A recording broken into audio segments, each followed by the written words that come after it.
దయచేసి ఒక కత్తిపి ఆటోరాన్ని ఇచ్చేవలసిందిగా కోరుతున్నాము. అభిమానులందరూ కూడా విచ్చేసారు. ఇప్పుడే ఈ యొక్క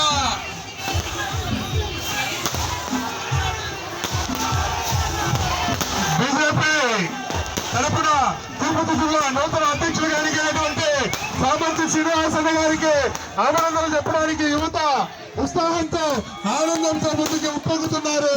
అలాగే ఈ కార్యక్రమానికి ముఖ్య అతిథిగా వచ్చేసినటువంటి మన ఆంధ్రప్రదేశ్ రాష్ట్ర ఆరోగ్య శాఖ మంత్రివర్యులు సత్యకుమారుడు గారికి, అలాగే దానిపల్లి గారికి, అలాగే కోలానందన్ గారికి, అలాగే చంద్రగిరి నియోజకవర్గం పురుషోత్తమ్మారి గారికి, అలాగే అజయ్ అందరికీ పేరు పేరున స్వాగతం తెలియజేస్తున్నాం, ధన్యవాదాలు తెలియజేస్తున్నాం. విచ్చేసిన యువత ఎంతో ఉత్సాహంగా అభినందిస్తూ